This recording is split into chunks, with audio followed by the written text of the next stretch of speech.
आप सभी को नमस्कार। जनरली सैटरडे इवनिंग को इस वक्त लोगों के प्लान्स कुछ और होने चाहिए, लेकिन मुंबई का सबसे बड़ा ऑडिटोरियम या सबसे बड़ा जो कह सकते हैं जहाँ पर मैक्सिमम गैदरिंग हो सकती है, और यहाँ से जहाँ तक नज़र जा रही है मेरी, अगर ये पावर पैक है और उन लोगों से भरा हुआ है जो हिंदुस्तान को लेकर, हिंदुस्तान की इकोनॉमी को लेकर और हिंदुस्तान के मार्केट को लेकर पॉजिटिव है और इसीलिए यहाँ बैठे हैं, तो I am sure, I am confident हमारा फ्यूचर, हमारे मार्केट्स का फ्यूचर, हमारी इकोनॉमी का फ्यूचर और हमारे देश का फ्यूचर बहुत ब्राइट है।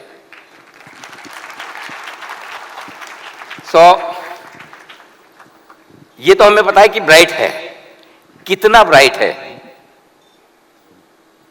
यही जानने की कोशिश करते हैं। आज मेरे साथ म्यूचुअल फंड और फंड मैनेजमेंट इंडस्ट्री के 3 बहुत ही बड़े वेटरन्स हैं जिनका मैं बहुत सम्मान करता हूं, जिनसे मुझे पर्सनली खुद बहुत सीखने को मिलता है। वैसे हमारे होस्ट ने आपको इंट्रोडक्शन दिया ही, तो सुनील सिंघानिया साहब, राजन ठक्कर साहब और संदीप टंडन साहब हमारे साथ हैं इस वक्त। इनसे पहले कि इनसे थोड़ा बहुत हम कुछ सीखें, समझें, कुछ गुरु मंत्र लें कि बाजार में बड़ा पैसा कैसे बनाया जाए, उससे पहले सिर्फ एक छोटा सा सवाल मैं आप सब लोगों से पूछना चाहता हूं। आप में से कितने लोगों को लगता है आज निफ्टी हम 17,000 के आसपास है, राइट? बहुत सारे लोग तो ऐसे होंगे जो अभी SGX निफ्टी का लेवल भी बता देंगे, इतने स्ट्रेस में रहते हैं वीकेंड पर भी। तो 17,000 के आसपास निफ्टी, आप में से कितने लोगों को लगता है कि निफ्टी 1,70,000 हो सकता है? मैं टाइम की बात नहीं कर रहा हूं, सिर्फ लेवल की बात कर रहा हूं। वेरी गुड, काफी है। ओके, कितने लोगों को लगता है कि निफ्टी 17 लाख हो सकता है? एक ही है, 2, 3, 4। अच्छा, अब आप पूछोगे यानी जी ये क्या सवाल है, 17 लाख मजाक है क्या? 100 गुना यहां से। तो चलिए पहला सवाल उन्हीं से पूछते हैं जिन्होंने ये करके दिखाया है कि 22 सालों में पैसा 100 गुना हो सकता है। सुनील सिंघानिया साहब है, जिन्होंने रिलायंस म्यूचुअल फंड में अपने फंड मैनेजमेंट की करियर की शुरुआत की। सर 22 सालों में NAV पहुंची है 100 गुना, 10 की 1000 हुई है। ये आपके सामने एग्जाम्पल। अब मुझे बताइए, आप में से कितने लोग मानते 25 साल में 17 लाख हो सकता है निफ्टी? बढ़ गए लोग। तो चलिए 22 साल पहले सुनील जी, क्या आपको यह अंदाजा था कि कोई एक ऐसा फंड बन सकता है, कोई एक ऐसा पोर्टफोलियो बन सकता है, या इंडियन मार्केट ऐसे भी हो सकते हैं कि जो 100 गुना कमाई करके दे? नहीं, बहुत ही डिफ़िकल्ट क्वेश्चन है अनिल जी, और मैं एकदम ऑनेस्टली बोलूँगा कि कभी नहीं सोचा था। और फ्रैंकली आप बोल रहे हो 17,000 का 17 लाख हो सकता है कि नहीं, पता नहीं। लेकिन क्या होता है ना, वक्त के साथ रिटर्न बनती रहती है, कंपाउंडिंग होते रहता है, और सडनली हमको रियलाइज़ होता है कि अरे 10 गुना हो गया, ये 20 गुना हो गया, ये 30 गुना हो गया। तो आई थिंक ये जो 10 गुना, 20 गुना, 30 गुना है ना, ये बोलते हैं ना, ये आपका टारगेट नहीं होना चाहिए। ये एक सफ़र होना चाहिए जो अपने आप अचीव हो जाए। राइट। आप टारगेट लेके चलोगे कि मेरे को 100 गुना ही करना है ना, तो फिर आप थोड़े गलत जगह पे, आप गलत ट्रेन में बैठ जाओगे। और आपने अगर सोच लिया कि ट्रेन अल्टीमेटली है ना, ये दिल्ली जाने वाली है, तो थोड़ा बहुत स्टेशन पे रुकेगी, लेकिन अल्टीमेटली वो दिल्ली पहुंच जाती है, और फिर हमको सडनली रियलाइज़ होता है अरे इतना पैसा हो गया। सो आई थिंक स्टे इन्वेस्टेड, बड़े टारगेट रखे बगैर। देखो, इन्वेस्टमेंट के बहुत सिंपल नियम हैं। एक तो मैं हरदम ये कहता हूँ कि अगर आप पॉजिटिव हो ना तो ही इन्वेस्ट करिए। अगर आपके मन में नेगेटिवनेस है, बहुत सारे क्वेश्चंस है, बहुत सारे शंका है, रशिया का क्या होगा, क्रेडिट स्विस का क्या होगा, अभी डॉइचे का क्या होगा, और XYZ का क्या होगा, अगर इतने सारे क्वेश्चन आपके दिमाग में आते रहेंगे ना, और फिर आपने इन्वेस्ट कर दिया, तो आप गलत समय पे वो इन्वेस्टमेंट आप निकाल लोगे। दूसरा, समय के साथ में सब कुछ होता है बॉस। हम पेड़ भी लगाते हैं तो उसको समय लगता है। आपने अभी आम का सीज़न है, आपने आम का पेड़ लगाया 4-5 साल तक कुछ नहीं होता है, उसके बाद में इतना मीठा मज़ा आता है ना, हर साल आम मिलते हैं। राइट। आई थिंक इन्वेस्टमेंट भी वैसा ही है। और तीसरा है ना, आपको जहाँ आपने इन्वेस्टमेंट किया है उसका एक बेसिक क्लैरिटी होना चाहिए कि यहाँ पे ग्रोथ है कि नहीं। तो आपने जैसे कहा 100 गुना हो गया फंड, बट उसके लिए इकोनॉमी भी 20-25 गुना हुई। आपको लगता है कि इकोनॉमी भी यहाँ से 5-10 गुना हो सकती है। अगर आपको लगता है इकोनॉमी 5-10 गुना हो सकती है तो आपका रिटर्न पक्का 20-30 गुना होगा ही होगा। तो ये 3-4 अगर आप सिंपल चीज़ें बोलते हैं ना, गांठ बांध लो ना, तो इन्वेस्टमेंट फिर बहुत ईजी हो जाता है। और बाकी आप रोज रोज जो करते हो ना, वो टाइम पास है, वो करते रहिए, लेकिन ये इन्वेस्टमेंट का जो एक मूल मंत्र है वो आप उसको मत भूलिए। बिल्कुल ठीक बात है, इन्वेस्टर्स अपनी बेसिक्स पर रहे। राजन सर, उन्हीं बेसिक्स पे आपसे जानना चाहता हूँ, ऐसी क्या बेसिक्स है जो एक फंड मैनेजर और एक कॉमन इन्वेस्टर को अलग करती है? आप ऐसा क्या अलग और अच्छा करते हैं जो शायद दूसरे रिटेल या नॉर्मल इन्वेस्टर्स नहीं कर पाते हैं? तो जो पहली बात है, जो फंड मैनेजमेंट जो प्रोफेशन होता है और जो रिटेल इन्वेस्टर होता है, उसमें जो फ़र्क होता है, फंड मैनेजर पे कुछ पाबंदियाँ होती है। वो पाबंदियाँ कई बार भलाई भी करती हैं, कई बार रोक भी लगा देती हैं। तो अगर कोई रिटेल निवेशक है, उसे फ्यूचर ऑप्शन में 20,000 का मार्जिन दे के 1 लाख की पोजीशन बनानी है, वो बना सकता है। राइट। फंड नहीं बना सकता। राइट। फंड जितना पैसा है उतने की पोजीशन ले सकता है। करेक्ट। पर स्टॉक लिमिट होती है। एक स्टॉक में हम 10% से ज़्यादा नहीं निवेश कर सकते। ज़्यादातर हमारे पोर्टफोलियो में 25 से 30 स्टॉक होते हैं, अलग अलग सेक्टरों में निवेश करते हैं। रिटेल निवेशक पे ये पाबंदी नहीं होती है। तो ये अच्छी बात है कि बुरी बात है, ये कहना मुश्किल है, क्योंकि कई बार ऐसा लगता है कि इससे रिटर्न कम आते हैं, लेकिन इससे रिस्क भी कम हो जाता है। करेक्ट। तो पहले वाले सेशन में क्रिकेटर आए थे, तो क्रिकेट की एग्जांपल देता हूँ जी। पहली बात यह है कि विकेट नहीं खोनी है। हम 2020 गेम नहीं खेल रहे। आपने 22 साल की बात की तो डेफिनेटली टेस्ट मैच है, वो 2020 गेम नहीं है। तो सबसे पहली बात है कि विकेट नहीं खोनी है। ऐसी परिस्थिति नहीं आए कि ब्रोकर आपको फ़ोन किए जाए मार्जिन कहाँ है, या आपका पूरा वाइप आउट हो गया पोर्टफोलियो। वो सिचुएशन में नहीं आना है। अगर आपने 100 से शुरुआत की और 50% घाटा हो गया, तो अभी आपकी पोर्टफोलियो वैल्यू 50 हो जाती है। 100 पर वापस जाने के लिए आपको डबल करने पैसे, 50% रिटर्न से आप वापस ब्रेक इवन पे नहीं आएंगे। राइट। तो जो टेस्ट मैच है, जो लंबी रेस है, उसमें रिस्क मैनेजमेंट की ज़्यादा अहमियत है, ना कि आपका अपसाइड एक ट्रेड में कितना हुआ। तो इन कुछ बातों को ख्याल में रखना है।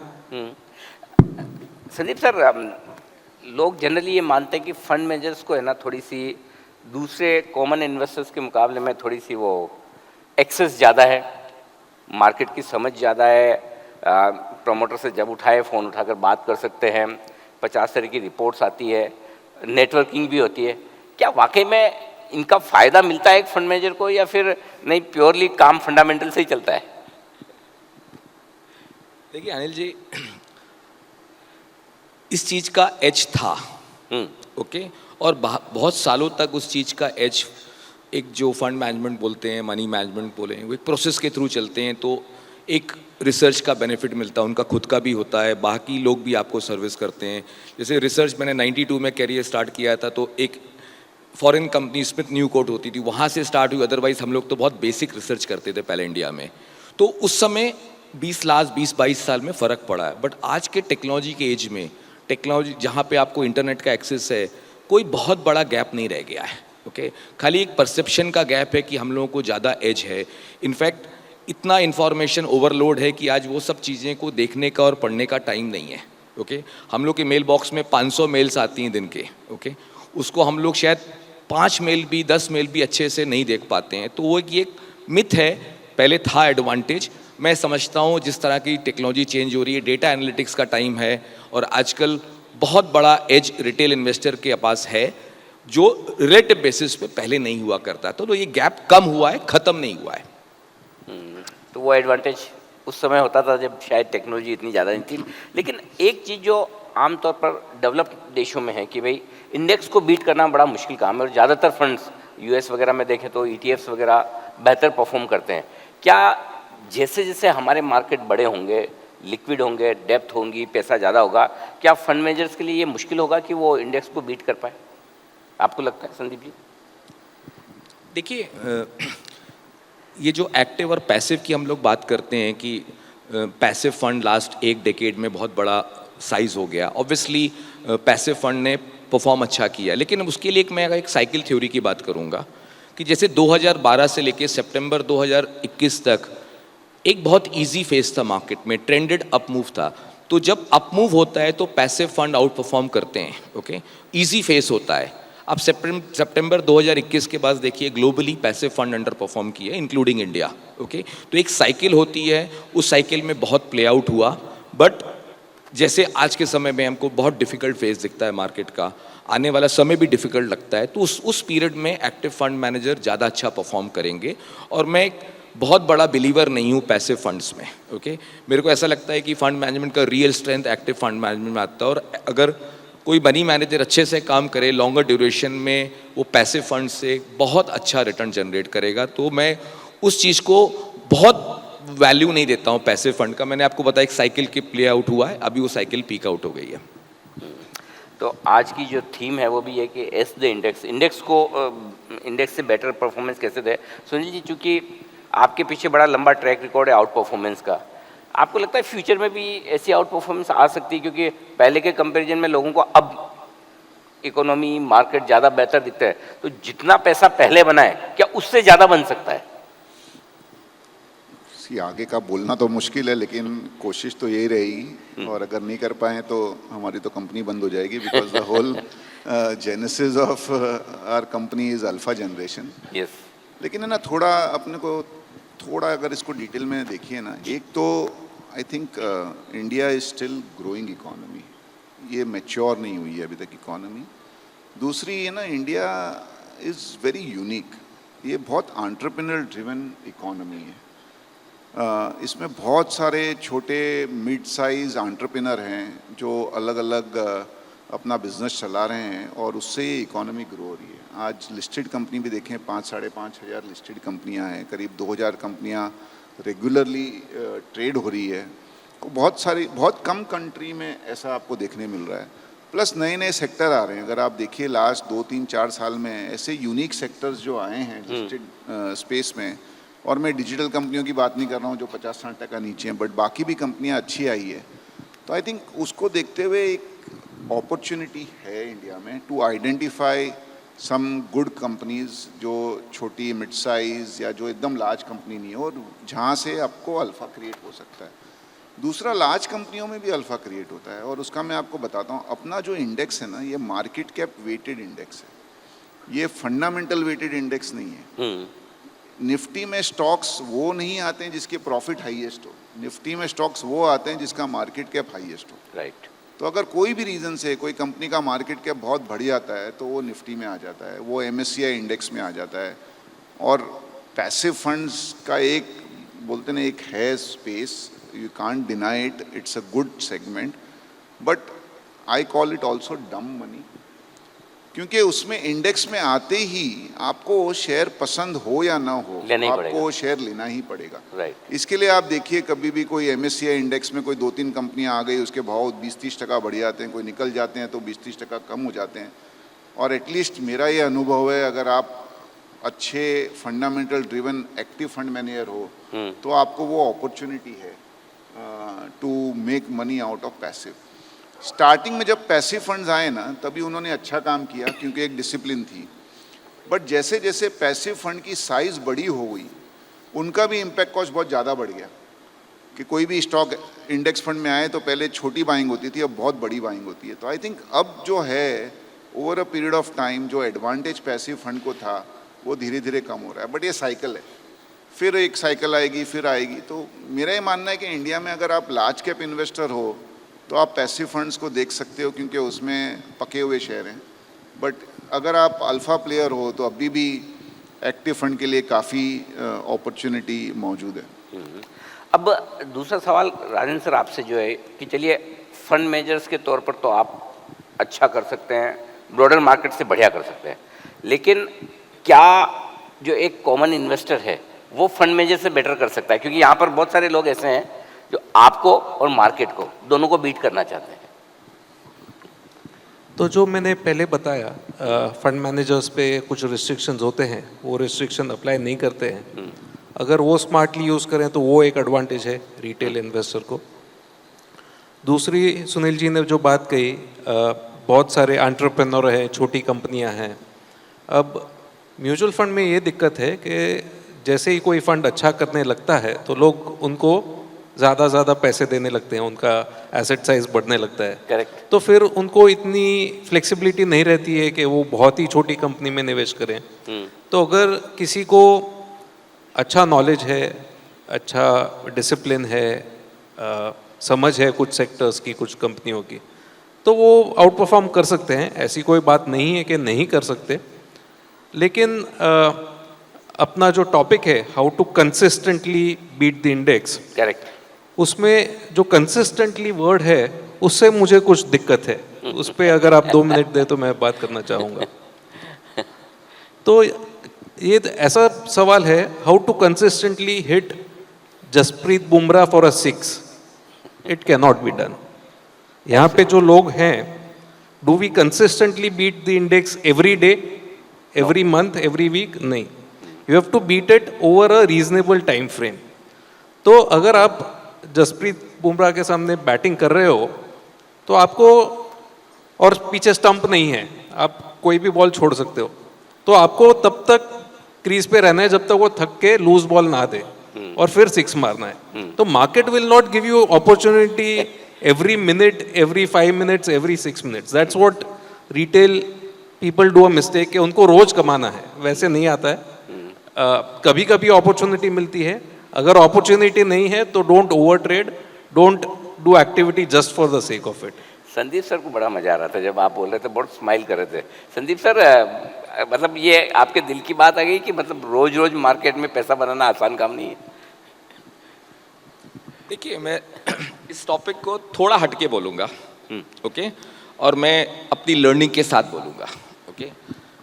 एक चीज़ें हम लोगों को सिखाई गई हैं मार्केट में, हमेशा लॉन्ग टर्म, ठीक है, लॉन्ग टर्म इन्वेस्टर होता है, लॉन्ग टर्म एसेट क्लास होते हैं, स्टॉक्स और सेक्टर लॉन्ग टर्म नहीं होते हैं।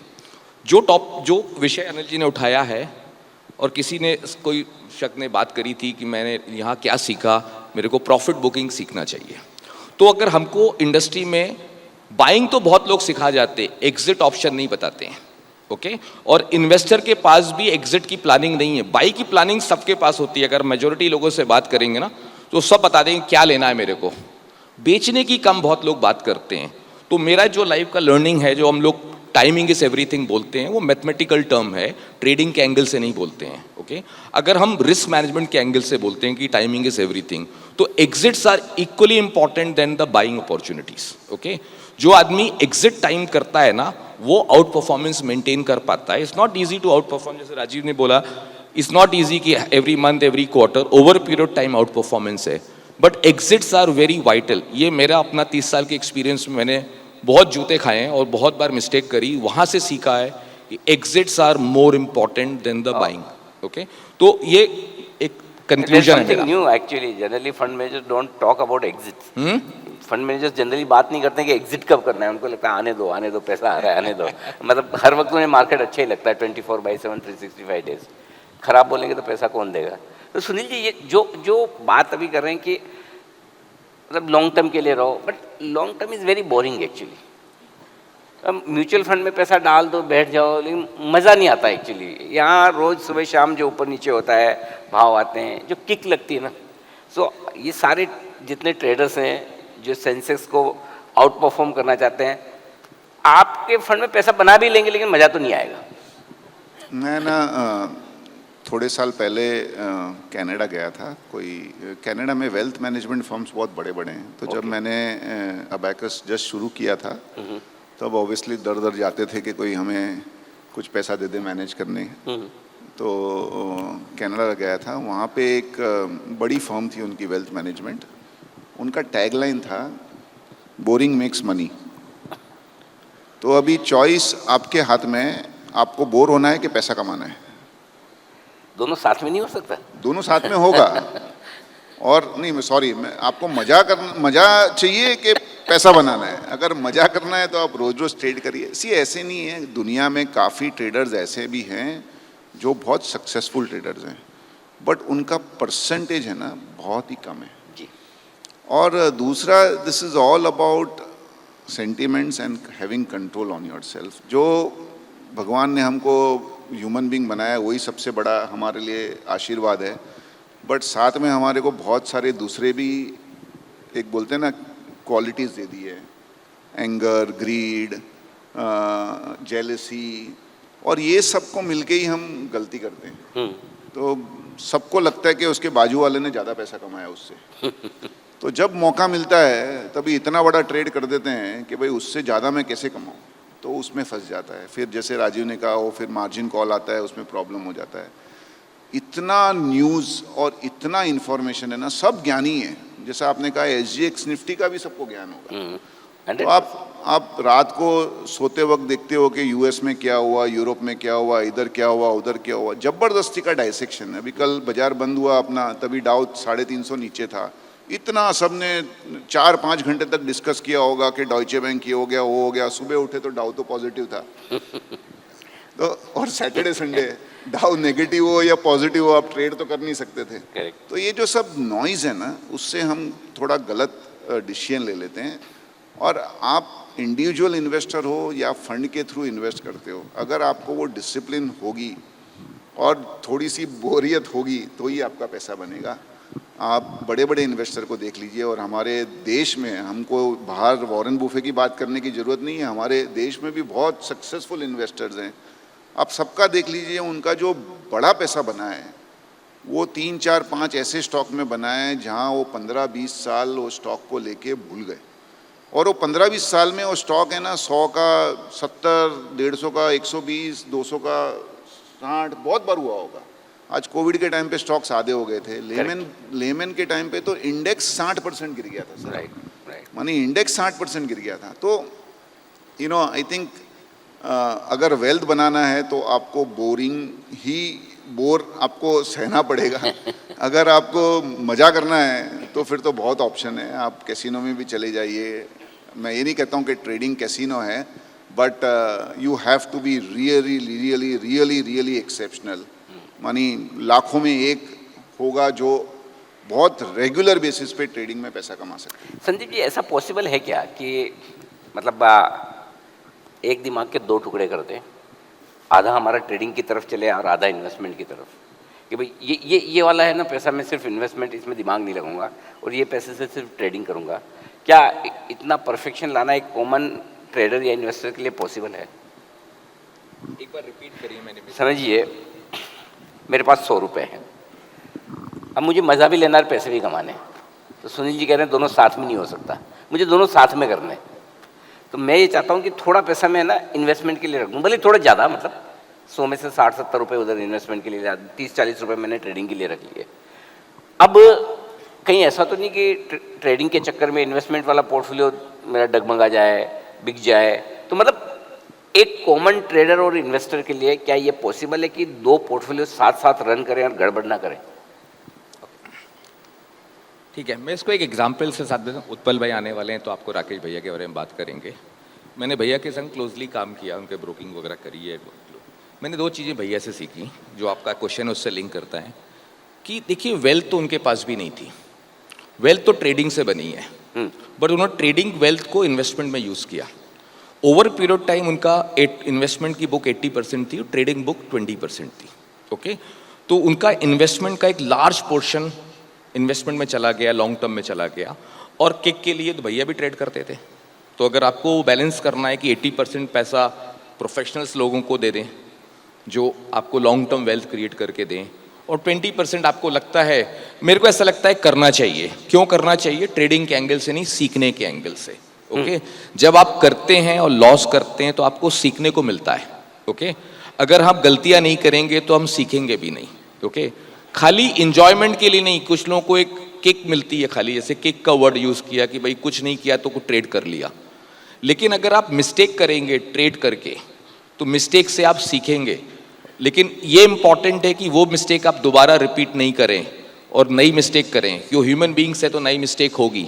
तो मैं उस चीज़ को बुरा मैं भी नहीं मानता हूँ कि 20% आप अगर आप लर्निंग के रूप में लगाते हैं, मैं तो उसको एक तरह से बोलूँगा आपने एक फ़ीस दे दी सीखने के लिए, तो 20% आपने अलग रखा, उसको स्पेंड भी कर दिया, तो आपको बहुत कुछ सीखने को मिलेगा। आपका इन्वॉल्वमेंट रहता है मार्केट में। ओके, आपका देखिए, आपको एक इंपॉर्टेंट असेसमेंट देखते हैं कि म्यूचुअल फंड में कोविड के बाद बहुत पैसा आया। क्यों आया? क्योंकि लोगों के पास समय था, लोगों ने अपने पोर्टफोलियो मैनेजमेंट में देखा कि उनको कहाँ पैसा बना, अपॉर्चुनिटी थी, पूरा पोर्टफोलियो एनालाइज किया, टाइम मिला तो लोगों ने इन्वेस्टमेंट स्टार्ट किया। अगर कोविड से बहुत नुकसान हुए, लेकिन म्यूचुअल फंड इंडस्ट्री में इन्वेस्टर का बहुत बड़ा पैसा आया, कि लोगों ने अपॉर्चुनिटी देखी, कौन से फंड ने परफॉर्म किया, किसने अंडर परफॉर्म किया, तो लोगों ने एनालिसिस किया। तो मैं सब पर्सनली मानता हूँ कि सबको अपना वेल्थ के लिए टाइम देना चाहिए, खाली प्रोफेशनल्स पे नहीं छोड़ना चाहिए, चाहे आपका वेल्थ मैनेजर हो या हम जैसे मनी मैनेजर्स हों। ओके, आपको अपना टाइम देना चाहिए। अगर आप 20% लगा के ट्रेड भी करेंगे तो आपको बहुत सीखने को मिलेगा। तो मैं उसको दोनों चीज़ों को करना चाहूँगा एज ए रिटेल इन्वेस्टर के हिसाब से। इंटरेस्टिंग। चलिए, कम फंड में जैसे सब मानते हैं कि दोनों करके देखना चाहिए, लेकिन उसमें एक चीज़ जो मुझे बड़ी अच्छी लगी कि अगर आप दोनों करना ही चाहते हैं तो जो इन्वेस्टमेंट वाला पैसा है ना वो फंड में डाल दीजिए, नहीं तो पता चला डिलीवरी बिक जाएगी, इधर लॉस लगा उधर डिलीवरी बिकी। तो वो वाला पैसा ऐसा होना चाहिए, हालांकि वहाँ पे आप रिडम्पशन तो कर ही सकते हैं, बट फिर भी थोड़ा माइंडसेट अलग होता है। एक और चीज़ जो राजेंद्र सर आपसे जानना चाहता हूँ, जो माइंडसेट लोगों की हुई है, स्पेशली कोविड के बाद बहुत सारे नए इन्वेस्टर्स आए मार्केट में, तो उनको ये पता है कि मार्केट नीचे जाता ही नहीं है, मतलब 500-1000 पॉइंट भी निफ्टी घटे तो उनको लगता है कि मंदी आ गई, क्योंकि उन्होंने ढंग की मंदी अभी तक देखी नहीं है और 3 साल में हमेशा पैसा बना है। सो वो है ना, पेशेंस लेवल धीरे धीरे लोगों का कम हो गया कि ये तो ऐसा मार्केट है, एफडी की तरह रोज बढ़ना चाहिए, कम कैसे हो सकता है। ये माइंडसेट जो बन रही है इसको कैसे चेंज करें, और स्पेशली 20 से 30 साल के यूथ ये मार्केट में बहुत उतरे हैं इस पीरियड में, तो उनकी माइंडसेट ये है। तो सोनी पे एक सीरीज़ आई थी रिसेंटली हर्षद मेहता के वक्त की, तो वो सीरीज़ तो खैर ठीक थी, लेकिन एक वो जो पीरियड था 92 का हर्षद मेहता स्कैम, उस वक्त का अगर सेंसेक्स देखें तो 4100 4200 के करीब था। अब 2003 की बात करें, 20 साल बीत गए उसको, शायद लोगों को याद भी ना हो क्या सेंसेक्स था 2003 में, तो 2850 था। 11 साल के बाद नेगेटिव रिटर्न था। और ये सिर्फ इंडिया में हुआ है ऐसा नहीं है, यूएस मार्केट्स में 2000 से 2010 तक तकरीबन ज़ीरो रिटर्न था इंडेक्स लेवल पे।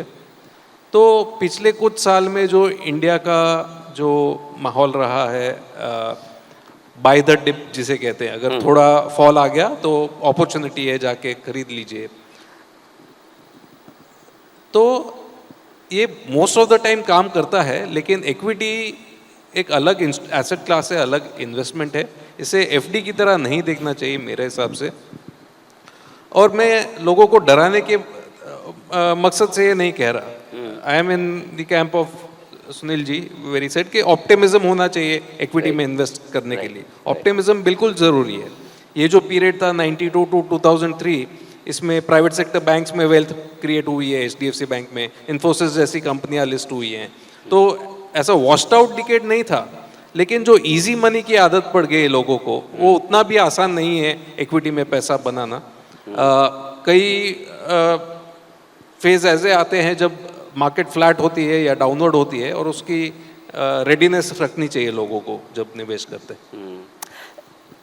ऑफ लेट लोगों को ऐसा लगता है कि मार्केट में ट्रेडिंग करने के मौके कम हो रहे हैं। पहले कैश मार्केट में बड़ा वॉल्यूम होता था, फिर फ्यूचर्स में होने लगा, अब धीरे धीरे मार्जिन रिक्वायरमेंट समझ लें या रेगुलेशन समझ लें, अब पूरा एक्शन पूरा ऑप्शन में शिफ्ट हो गया है। तो अभी नई जनरेशन पिछले 3 साल वाली जो है, नए यूथ जो है, जो 3 करोड़ 4 करोड़ डीमेट से हम 11 करोड़ तक पहुँच गए हैं। मुझे पता नहीं इन्होंने डीमेट अकाउंट खोले भी क्यों हैं, अगर ऑप्शन ही ट्रेड करना है तो। लेकिन ये ऑप्शन का बढ़ता हुआ वॉल्यूम वेल्थ बना सकता है, जो एक इनिशियल कैपिटल चाहिए इन्वेस्ट करने की, जिसकी संदीप जी बात कर रहे थे कि थोड़े पहले पैसे हो जाए ट्रेडिंग करके फिर हम इन्वेस्ट कर लेंगे, वो पॉसिबल है? एक तो मैं संदीप से सहमत हूँ कि मानी थोड़े बहुत सक्सेसफुल लोग हैं जिन्होंने ट्रेडिंग से पैसा कमा के इन्वेस्टमेंट में बहुत बड़ा काम किया है, बट मैंने भी कहा कि वो लाखों में 2-4 ही हैं, हम उनको उंगलियों पे गिन सकते हैं। राइट। तो it is very tough. The दूसरा है ना, आई थिंक देखो ट्रेडिंग या इंटरेस्ट इन द मार्केट कब होता है? जब पैसा बनता है। तो 20, 21, 22 में पैसा बन रहा था तो इंटरेस्ट भी था, और पैसे की कमी नहीं है। अगर अब अभी भी लगे ना कि 5% बढ़ने वाला है अगले हफ्ते, ये सब के सब है ना 1-1 करोड़ रुपया इन्वेस्ट कर देंगे। बिकॉज आप देखिए ना, आईपीओ में छोटी छोटी कंपनियों को 10-10, 20-20 हज़ार करोड़ का ओवर सब्सक्रिप्शन हुआ था। तो पैसे की कमी नहीं है। जहाँ हमें लगेगा कि पैसा बन सकता है वहाँ पैसे की कमी नहीं है। आई थिंक तो what has happened is last 12-15 महीने में कुछ ना कुछ होते रहा। रशिया और यूक्रेन का इशू हो गया, थोड़ा रिस्क ऑफ हो गया, फिर ये अपने एक बड़े कॉरपोरेट का इशू हो गया, उससे थोड़ा सा घबराहट हुआ, फिर अब ये बैंक्स और सिलिकॉन वैली बैंक और क्रेडिट स्विस और उसका सब हो रहा है। तो आई थिंक लास्ट 15-18 महीने से पैसा बना नहीं है। इसके लिए ऑब्वियसली लोगों को मैं डिलीवरी लूँ और उसको थोड़ा सेकूँ और फिर पैसा बनूँ, ऐसा माहौल नहीं है। इसके लिए interest is shifting more towards very short term instruments. कि आपने एक हफ्ते का ऑप्शन ले लिया, एक हफ्ते का आजकल तो एक्सपायरी है, राइट। You know. तो अभी और एक कल कुछ तो भी कॉन्ट्रैक्ट लॉन्च कर दिया नया, वेडनेसडे हर Tuesday, Wednesday, Thursday, Friday expiry है। तो चलो ठीक है, बस एक्सचेंजेस को भी मज़ा आ रहा है, उनका बिजनेस मॉडल है कि वॉल्यूम ज़्यादा हो तो उनको ट्रांजैक्शन चार्जेस ज़्यादा मिले, और ऑप्शन वाले को भी लगता है बॉस मेरे पास 500 रुपया है, 1000 है, 2000 है, 5000 है, जितना भी अमाउंट है उसके मैं ऑप्शन खरीदता हूँ तो मेरा एक कैप है, मेरा उससे बड़ा लॉस हो नहीं सकता है। और लोग अपने आप को बिजी रख रहे हैं जब तक कोई बड़ी मूव नहीं आए तब तक। बट है ना, ये एक इवॉल्विंग प्रोसेस है, और ये प्रोसेस 300-400 साल से पूरे दुनिया में चल रहा है। इंडिया में 3-4-5 साल का प्रोसेस है, इंडिया में भी होगा। यू विल हैव स्विंग्स जहाँ पे बहुत ट्रेडिंग्स होगी, इन्वेस्टमेंट कम होगा, फिर इन्वेस्टमेंट में अगर पैसा ज़्यादा बनने लगा तो थोड़ा इन्वेस्टमेंट ज़्यादा होना लगेगा। इट्स अ सेल्फ इक्वलाइजेशन, ये है पूरा प्रोसेस, और very very sure that it will again lead to investment, जहाँ पे जैसे 21 और 22 में लोगों ने कमाया है। और अल्टीमेटली वेल्थ आपको बड़ी क्रिएट होगी इन्वेस्टमेंट से ही। आप अगर बहुत स्मार्ट हो, बहुत लकी हो, तो आपकी इनकम क्रिएट होती रहेगी ट्रेडिंग से, बट बड़ी वेल्थ आपको इन्वेस्टमेंट से ही क्रिएट होगी। इस चीज़ को थोड़ा सा और स्पेसिफिक बोलिए कि what is the difference between income and wealth? Income आप बोल रहे हैं ट्रेडिंग से बन सकती है, वेल्थ इन्वेस्टमेंट से बनेगी, इसको समझाइए जरा। देखिए, आपने कहा कि हमारा फंड 100 गुना हो गया, you know. I think Sandeep ने भैया का एग्जांपल लिया, मोस्ट सक्सेसफुल इन्वेस्टर जो 20-20 साल तक टाइटन जैसी कंपनियों को 1000 गुना, 1500 गुना हो गया है। बहुत दूसरे भी इन्वेस्टर हैं जो अपने अपने हिसाब से काफ़ी सक्सेसफुल हैं। वेल्थ कब क्रिएट होती है? जब आपने कोई इन्वेस्टमेंट किया है और वो 100, 200, 500 गुना हो गया और आप खड़े रह गए। आप ट्रेडिंग करते हो ना, 5%, 2%, 10% के ऊपर आपका सोच ही नहीं है, आपका बिक ही जाएगा वो। और ये है ना 50-50 है। मैं जब इस CFA में भी था ना, बोले दिस इज़ ऑल 50-50 प्रोबेबिलिटी। आप कैसीनो में जाते हो, प्रोबेबिलिटीज आर जस्ट बिलो 50%, और जो जस्ट बिलो 50% है ना, वो कैसीनो की कमाई है। वैसे ट्रेडिंग में your probability is just below 50%। आपका प्रोबेबिलिटी 2%, 5% नहीं है, जस्ट बिलो 50% है। और जो बैलेंस है ना, वो आपका ट्रांजैक्शन चार्जेस, एक्सचेंज का चार्जेस, ब्रोकरेज और गवर्नमेंट का चार्जेस है। तो उतना आपको हर साल लॉस होना ही होना है, यू नो। तो जैसे मैंने कहा, इट इज़ शॉर्ट टर्म। आपने 1 लाख रुपए का कुछ ऑप्शन लिया, उसमें कभी आपको 20,000 की कमाई हो गई, कभी आपको 10,000 का नुकसान हो गया, वो इनकम है। उससे आपको 10,000 के ऑप्शन से, unless you are very lucky, आपने कुछ है ना एकदम ही, अपने सुनने में आता है पेपर में कि इसने $1 मिलियन का ऑप्शन लिया तो $1 बिलियन हो गया। बट जो नुकसान है ना वो पेपर में कभी नहीं आता है, खाली फायदे वाले का ही नाम आता है। तो आई थिंक ओवरऑल संदीप ने जैसे कहा, इट्स गुड, आप बिजी रहते हो, माइंड इज वर्किंग, बट आपको वेल्थ क्रिएट करना है तो आपका एक सिग्निफिकेंट सेविंग पूल इन्वेस्टमेंट में आपको डालना ही पड़ेगा। बाकी इनकम के लिए आप इनकम लॉस जो भी बोल लीजिए, उसके लिए आप छोटा मोटा करते रहिए, बट वेल्थ आपको लॉन्ग टर्म से ही क्रिएट होगा। राजन सर के लिए सुनील जी तो लॉन्ग टर्म की बड़ी बात करते हैं, ठीक है। एज अ फंड मैनेजर क्या आप मार्केट को टाइम करते हैं, कोशिश करते हैं कि मुझे कब पैसा डालना चाहिए, कब नहीं डालना चाहिए, चाहे एंट्री हो चाहे एग्जिट हो? क्योंकि संदीप जी कहते हैं कि भाई एग्जिट भी उतना ही इंपॉर्टेंट है, ज़्यादा इंपॉर्टेंट है रादर। तो आपकी कोशिश होती है कि एंट्री और एग्जिट दोनों को टाइम किया जाए? तो इवेंट ड्रिवन नहीं होता हमारा। Okay. मान लो अभी इलेक्शन आने वाले हैं, हमारा एक्सपेक्टेशन है कि हंग पार्लियामेंट आ जाएगी तो सब बेच के बैठ गए, या फेड पॉलिसी है, हम एक्सपेक्ट करते हैं बहुत ज़्यादा अग्रेसिव रेट हाइक आएगा इसलिए बेच दिया। तो मैक्रो इवेंट ड्रिवन टाइमिंग नहीं है हमारा। लेकिन ओवर वैल्यूड स्टॉक नहीं खरीदेंगे। अगर कोई स्टॉक में डिस्कम्फर्ट है वैल्यूएशन या गवर्नेंस या बिजनेस मॉडल पे, तो उसको सेल करके कुछ महीनों तक कैश में रहने में कोई दिक्कत नहीं है। तो वैसे अगर हम 10 कंपनियां एनालाइज कर रहे हैं, उसमें से 5 पसंद आ रही हैं लेकिन प्राइस रेंज के बाहर है, तो हमारे प्राइस के लिए वेट करने में हिचकिचाते नहीं है। तो मैक्रो ड्रिवन टाइमिंग नहीं है, लेकिन वैल्यूएशन मायने रखता है। न्यूज़ ड्रिवन टाइमिंग नहीं करते, जो आमतौर पर ट्रेडर इन्वेस्टर वो न्यूज़ ड्रिवन टाइमिंग करते हैं, आप वैल्यूएशंस की टाइमिंग करते हैं। तो न्यूज़ में ऐसा चक्कर है, कुछ उदाहरण दे दूं लोगों को। सबकी एक्सपेक्टेशन थी कि ब्रिटेन में ब्रेग्जिट नहीं होगा, और अगर ब्रेग्जिट हो गया तो मार्केट गिर जाएगी।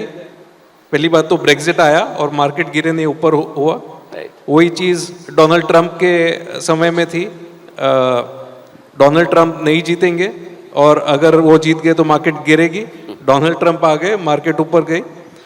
2004 में एक्सपेक्टेशन थी एनडीए फिर आ जाएगी, कांग्रेस की गवर्नमेंट आई, यूपीए की, लोअर सर्किट, कम्युनिस्ट सपोर्ट है, कैसे मार्केट बढ़ेगी।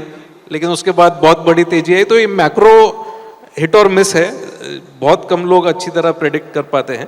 तो उसमें ज़्यादा मेरे हिसाब से मतलब थोड़ा फैक्टर बैकग्राउंड में रखें तो ठीक है, बट बहुत बार गलतियां भी होती हैं उस फील्ड में। संदीप सर, बहुत सारे लोग ये जानना चाहते हैं कि क्या आपको भी फोमो होता है? हाँ, फियर ऑफ मिसिंग आउट, कि मैं तो ये तेजी मिस कर गया, चाहे मार्केट की ना हो, क्योंकि आप इन्वेस्टर तो रहते हैं, लेकिन किसी स्टॉक की तेजी आपने मिस कर दी। और दूसरा उसके साथ साथ उससे बड़ी समस्या जो जनरली फंड मैनेजर्स की होती है कि जल्दी बेच दिया। ये तो स्टोरी इतनी मजबूती, समय से ले तो लिया लेकिन बेच के भी जल्दी निकल गए। तो मैं रियलिटी में बोलूँगा कि ऐसे मनी मैनेजर हम लोगों को ज़्यादा प्रेशर होता है, ओके, साइकोलॉजिकल प्रेशर ज़्यादा होता है, फियर ऑफ मिसिंग आउट होता है, ओके। लेकिन हम लोग के पास मैंडेट्स होते हैं लॉन्ग टर्म इन्वेस्टमेंट के लिए, ओके। काफ़ी इन्वेस्टर और डिस्ट्रीब्यूटर सेम क्वेश्चन पूछते हैं कि भाई अगर कोई हेज कर लेता है, उसका कॉल गलत हो गया, ओके, तो लोग आके ब्लेम करते हैं कि आपको हेज करने के लिए थोड़ी पैसा दिया था, हमने तो लॉन्ग टर्म के लिए दिया था। और सिमिलटेनली कभी इसका रिवर्स हो जाता है, ओके, तो भी प्रेशर बिल्ड होता है। तो ऐसा मनी मैनेजर तो देखिए फिड्यूशियरी रिस्पॉन्सिबिलिटी होती है, इसलिए हम लोग मनी मैनेजमेंट, रिस्क मैनेजमेंट और अगर इसको हम पूछें फंड मैनेजमेंट, स्टॉक सिलेक्शन को कंबाइन करके कोशिश करते हैं। प्रेशर तो देखिए होता है साइकोलॉजिकल, और आप लोगों से ज़्यादा प्रेशर होता है। क्यों? फिड्यूशियरी रिस्पॉन्सिबिलिटी होती है तो ज़्यादा प्रेशर होता है। इंडिविजुअल में आपको किसी को, मैं इंडिविजुअल कैपेसिटी में कुछ भी करूँ, कोई आंसरेबल नहीं हूँ किसी के लिए। लेकिन जब हम पब्लिक मैनेज करते हैं पैसा, तो फिड्यूशियरी रिस्पॉन्सिबिलिटी, आंसरेबिलिटी ज़्यादा होती है, तो उसका एक अजीब तरीके का प्रेशर होता है। Maybe Rajiv can add more in perspective. तो ये जो फोमो है, ये अगर एक साइकिल कवर कर लें तो इवन आउट हो जाता है मेरे हिसाब से। मतलब शॉर्ट टर्म में उतना प्रेशर आता है, कई बार कॉल सही जाते हैं, गलत जाते हैं, लेकिन अगर कोई प्रोसेस फॉलो करो तो पॉजिटिव नेगेटिव इवन आउट होके मेरे ख्याल से ज़्यादा दिक्कत नहीं आती। इसको अनिल, मैं इसको थोड़ा सा ऐड करके बोलूँगा जी, ओके। जैसे हमने एक फोमो का एग्जाम्पल दिया, ओके, फोमो का रिवर्स भी अपन देख सकते हैं। अगर हम जैसे राजीव जी ने इसका एग्जाम्पल दिया, अगर हम प्रोसेस फॉलो करते हैं, अगर यही चीज़ को मैं एग्जाम्पल कुछ एनालिटिक्स के फॉर्म में दूं तो हम उसको क्वांटिफाई कर सकते हैं।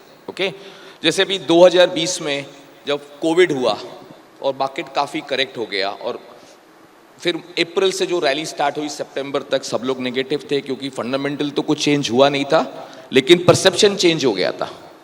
बट सितंबर आते आते मार्केट इतना तेजी हो गया तो लोगों ने पूछा क्या था, लिक्विडिटी ड्रिवन रैली थी, सुनामी ऑफ लिक्विडिटी। मैं इसको कुछ एड्रेस करूंगा। अब लिक्विडिटी ट्रैकिंग करना भी उतना इंपॉर्टेंट हो जाता है।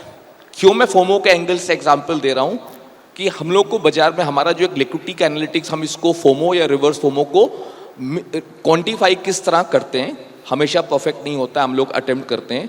एक चीज़ मैंने लाइफ में सीखी है कि जब बाजार में बहुत तेजी होती है, ओके, जैसे हम लोग बात कर रहे थे लिक्विडिटी सडनली आ जाती है, तो कि जब बाजार में तेजी होती है तो छप्पड़ फाड़ के पैसा आता है, और बाजार में जब मंदी आती है तो जमीन फाड़ के शेयर निकलते हैं, आपकी सेलिंग रुकती ही नहीं है जो भी चल रही है ऑफ लेट जैसे।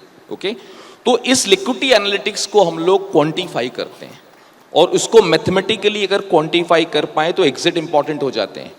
जहां आपको थोड़ा यूफोरिया दिखा बाजार में, ब्यूटीफुली एग्जिट होता है उस समय, क्योंकि एक्स्ट्रॉर्डनरी डिमांड होती है, लोग चेस कर रहे होते हैं, इसलिए इंपॉर्टेंट होता है बेचना। और जब रिवर्स होता है, जब कैपिचुलेशन होता है, वो ब्रिलियंट बाइंग अपॉर्चुनिटी होती है, लेकिन तब तक हमारा पेशेंट टेस्ट हो चुका होता है। डेफिनेटली। आइए कुछ क्वेश्चंस हम ऑडियंस से भी लेंगे, थोड़े बहुत सवाल, तो आप जिससे भी सवाल पूछना चाहें, कुछ मेरे पास आए हैं तो मुझे आपके पास माइक पहुंच जाएगा और बता दीजिए आप क्या पूछना चाहते हैं, किससे पूछना चाहते हैं। किसी का नाम नहीं लेंगे तो मैं अपनी मर्जी से आप लोगों को सवाल दे दूंगा। आसान वाले होंगे जवाब तो मैं खुद दे दूंगा, मुश्किल वाले होंगे तो ये तीनों लोग हैं। उससे पहले एक दो सवाल और है मेरे। जरा माइक है क्या नीचे? माइक किसके पास है? आई नीड माइक समय नीचे।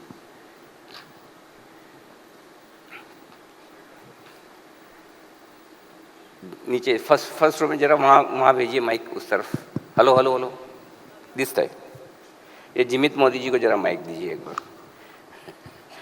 हाँ, जिमित जी जरा ये बताइए कि ऐसे क्या चेंजेस हो रहे हैं इंडियन मार्केट में जो टेक्नोलॉजी की वजह से हो रहे हैं, और वो अच्छे हैं या खराब? इंडियन स्टॉक मार्केट में yes, I think generally technology जो अवेलेबल है from an investor point of view वो इम्प्रूव होते ही जा रही है। जैसे संदीप जी ने कहा कि हम सब लोगों ने, इनफैक्ट एट सैमको और हम जैसे दूसरे लोग भी है जो इंक्रीमेंटली टेक्नोलॉजी इम्प्लीमेंट कर रहे हैं कस्टमर को फास्टर ट्रेडिंग देने के लिए, डीपर इन्फॉर्मेशन देने के लिए। तो आज के तारीख में फंड मैनेजर में और हम यहाँ जितने भी इन्वेस्टर है उसमें टेक्नोलॉजिकल इंफॉर्मेशन एनालिटिक्स का कोई डिफरेंस नहीं। I think everybody is on par, and I think that is one of the biggest power. I think the amount of power that the people sitting on the stage have and the people sitting on the floor have वो same.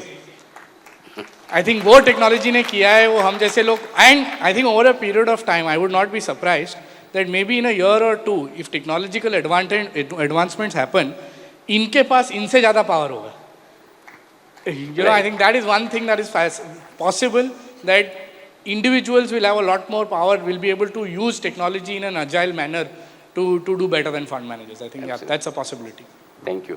अच्छा, आपके पास में उत्पल भाई बैठे, एक सवाल मौका मिला है मुझे, पूछ लेता हूँ उत्पल भाई से भी।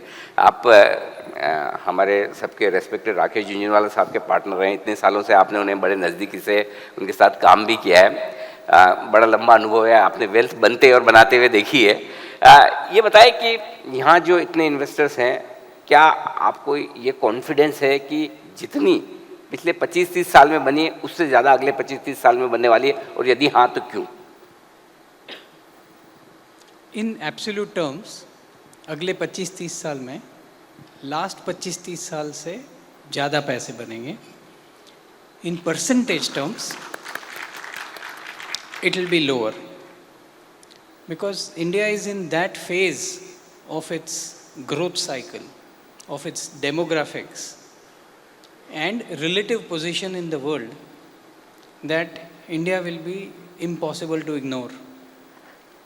Over the next 15-20 years, India will become a separate asset class globally. ऐसा मुझे लगता है। क्या बात है, थैंक यू सर। कुछ सवाल है मेरे पास। चिराग जाखोड़िया साहब का एक सवाल है, जरा चिराग जी हैं क्या? हाँ जी, प्लीज खड़े होइए और आप सवाल पूछिए।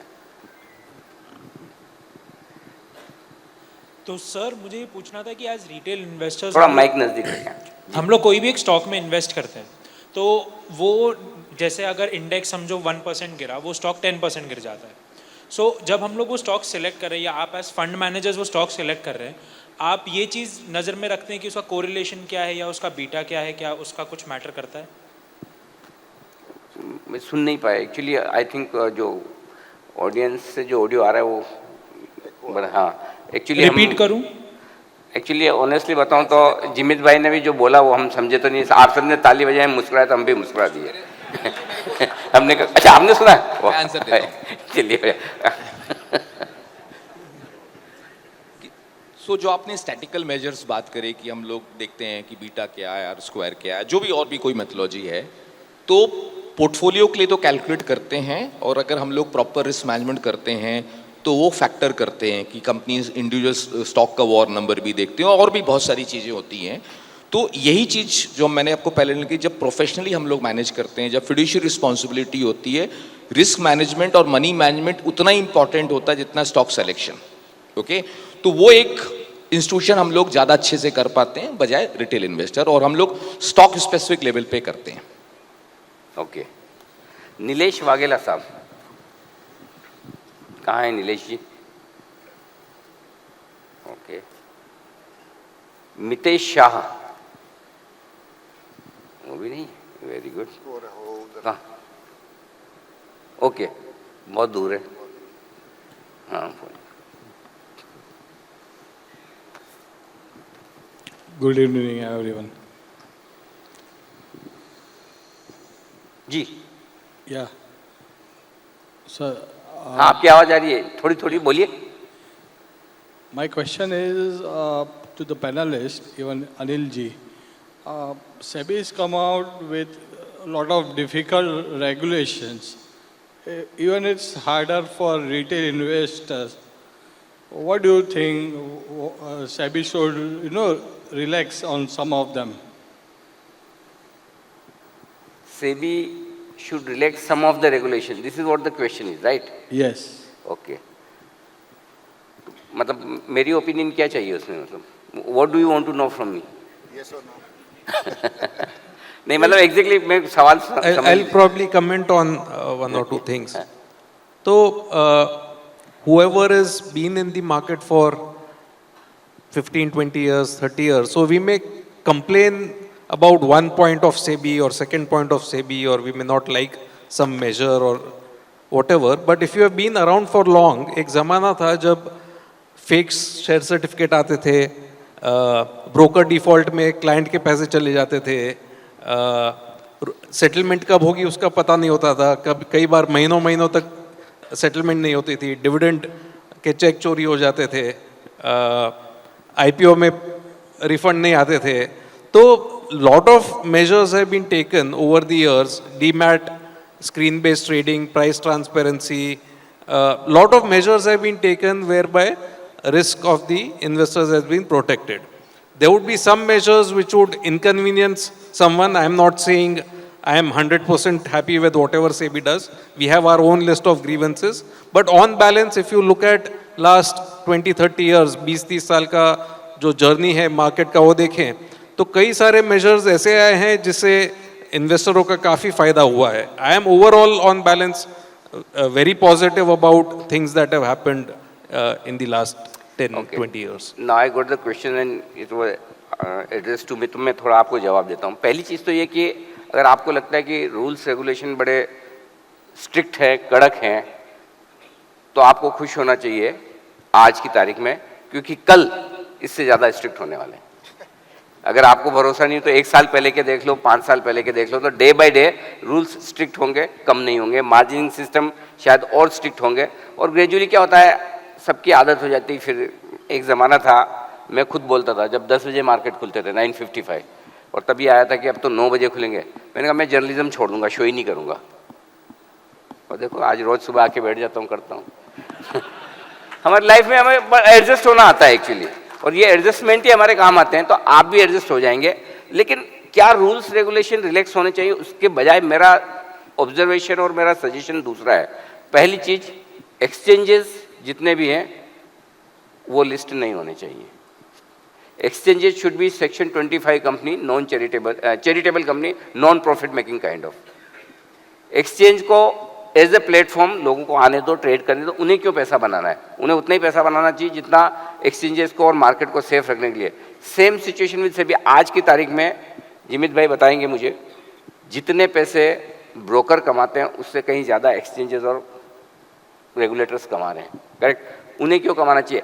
आपको पता भी नहीं चल रहा है कि आपकी जब हर ट्रेड के ऊपर आपका प्रॉफिट लॉस तो बाद में होगा, उससे पहले काफ़ी कुछ पैसा आपका रेगुलेटर्स के पास, एक्सचेंजेस के पास चले जाता है। वो कम होना चाहिए। मार्जिन जितना लेना ले, कोई दिक्कत नहीं है, आप मार्जिन लो। अब एसटीटी बढ़ेगा, आपके ट्रांजैक्शन चार्जेस बढ़ेंगे, स्टैम्प ड्यूटी बढ़ेगी, टर्नओवर चार्जेस बढ़ेंगे, ट्रेड गारंटी फंड में अलग पैसा जाना है, आपके फ्लोट्स कम हो जाएंगे, ये सब कुछ होंगे तो अल्टीमेटली फिर आप और ब्रोकर कितने दिन जिंदा रहेंगे, वो बड़ा इंपॉर्टेंट सवाल है। इसलिए मेरा ये मानना है कि जो आपका सीधा सीधा लॉस हो रहा है, मार्जिन तो आपका ही है, आज नहीं तो कल वापस आ जाएगा। ट्रेड करने की लिमिट आपको कम मिली, कोई फर्क नहीं पड़ता। जितना कम ट्रेड करेंगे उतने पैसे बनने के चांसेस आपके बढ़ जाएंगे।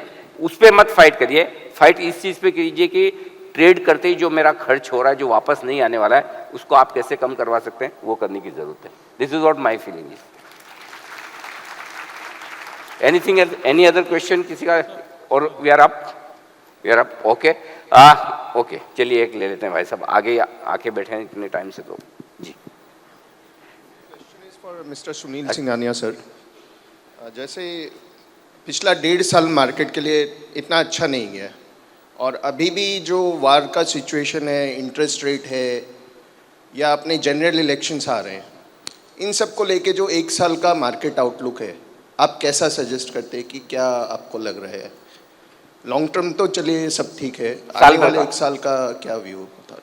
नहीं, आई थिंक आपने जो कहा ना कि 1-1.5 साल में पैसा नहीं बना, और एकदम ही फिगर तो सामने है, उसमें तो कोई जुठला नहीं सकता है। बट सी, हमको ये देखना चाहिए कि वो ऐसे 2 साल के बाद आया ये पीरियड जहाँ पे वो 2 साल में मनी लॉटरी की टिकट थी। आज 20 और 21 में जितना वेल्थ बना है, फंड 3-3 गुना हो गए बहुत 2 साल में, शेयर्स तो कितने बढ़ गए। तो I think see, markets are never fairly valued, they are either over valued और अंडर वैल्यूड। तो बीच में एक ऐसा माहौल आ गया था जहाँ पे थोड़ा सा फ्रॉथ बाजार में आ गया था और उसको रहते हुए थोड़ा करेक्शन जायज़ था। करेक्शन थोड़ा ज़्यादा आ गया बिकॉज एक्सटर्नल फैक्टर्स भी उसमें शामिल हो गए, जैसे रशिया यूक्रेन का वॉर हो गया या जो भी हो गया। बट थोड़ी सी चीज़ें जो है ना वो काफ़ी पॉजिटिव हो रही है। और मैं वापस से डिस्क्लेमर देता हूँ, मैं हरदम पॉजिटिव ही रहता हूँ, तो आप मेरा व्यू है ना थोड़ा पिंच ऑफ सॉल्ट से लीजिएगा। एक तो ऑयल हो गया है अभी $65। जिस हिसाब से डिमांड सप्लाई सिनारियो चल रहा है और जिस हिसाब से कंट्री और कंपनियां non fossil source of energy पे काम कर रही है, एटलीस्ट मेरा पर्सनल मानना है कि ऑयल तो $60 तो बहुत हाई प्राइस लगेगा after 3-4 years. Oil is gone. I think what it does is, India का जो करंट अकाउंट डेफिसिट है वो अगले साल ऑलरेडी जो पहले 2-2.5% होने वाला था 1% पे आ गया है फोरकास्ट, हो सकता है उससे भी कम हो जाए। तो रुपी बहुत स्टेबल हो जाएगा। और आप ये देखिए, हम अभी 20-25 साल पुरानी बातें कर रहे थे, लेमन के टाइम पे 35 रुपये का रुपया होता था डॉलर, वो 50 हो गया एक दिन में। अपना जो यील्ड था 6.5% से 9% हो गया। फिर 13 में फिर से घबराहट हुई, तभी रुपया 50 का 65 हो गया in the matter of 3-4 days. Yield वापस से 7 के 9 हो गई। इस टाइम क्रेडिट स्विस हो गया, डॉइचे हो गया, सिलिकॉन वैली बैंक हो गया, फर्स्ट रिपब्लिक हो गया, रुपया 30-40 पैसा एप्रिशिएट हुआ है।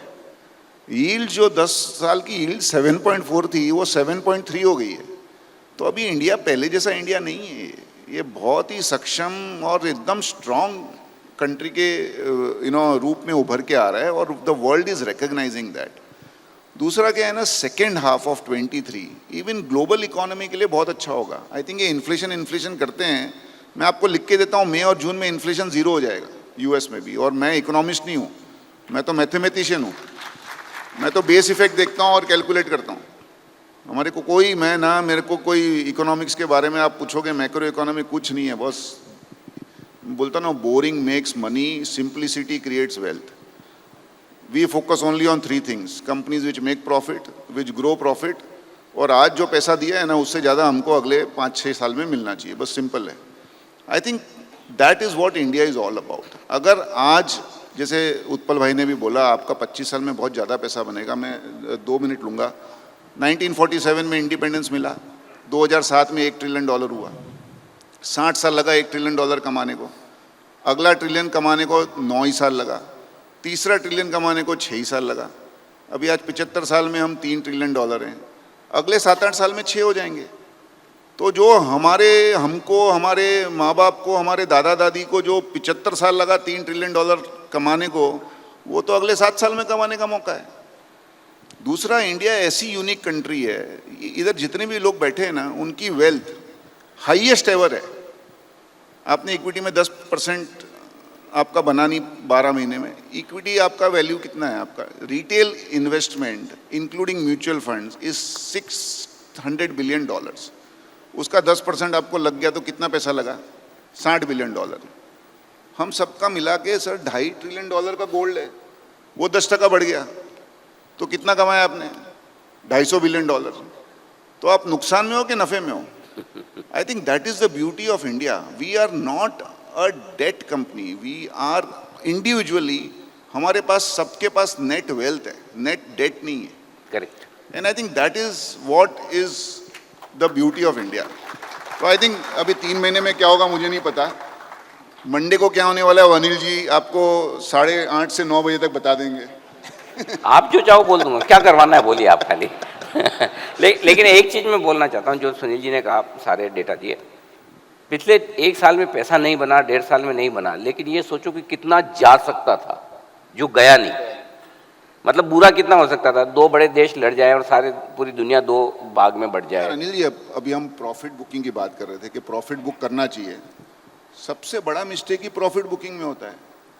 मैं जब भी रिलायंस म्यूचुअल फंड में था, 9% बजाज फाइनेंस था सर, 500-600 करोड़ के मार्केट कैप में लिया हुआ, वो बहुत जल्दी 2000 करोड़ का मार्केट कैप हो गया। तो लगा यार 3-4 गुना हो गया, करो प्रॉफिट बुक। उसके बाद में 50 गुना और हो गया। अभी एक बार आपने कोई शेयर बेच दिया, वो 20-30% ऊपर लिया जाता है क्या? सोचो 10 गुना बनाना, पैसा बनाने की खुशी तो नहीं है। ये बिल्कुल। प्रॉफिट बुकिंग बहुत अच्छा लगता है नियर टर्म में। भैया ने अगर टाइटन में प्रॉफिट बुकिंग की होती तो $2 बिलियन $3 बिलियन का हो ही नहीं सकता था वो करेक्ट पोजीशन। ठीक बात है। चलिए, बहुत बहुत धन्यवाद संदीप जी, राजन सर और सुनील जी, आप सबका बहुत बहुत शुक्रिया, और आप सब लोगों का बहुत बहुत धन्यवाद। हमें ऐसा लगा था कि बड़ी इंडेक्स की बातें कर रहे हैं, थोड़ी ये सब कर रहे हैं, आप लोग थोड़े बोर हो जाएंगे। नहीं, सबको क्या है आजकल सैटरडे इवनिंग को थोड़ा मसाले वाली बातें चाहिए, लेकिन लग रहा है कि लोग सीरियस इन्वेस्टर्स हैं, रियली दिल से मार्केट में इन्वेस्ट करके वेल्थ कमाना चाहते हैं। आपको बहुत बहुत शुभकामनाएं, all the best. Thank you.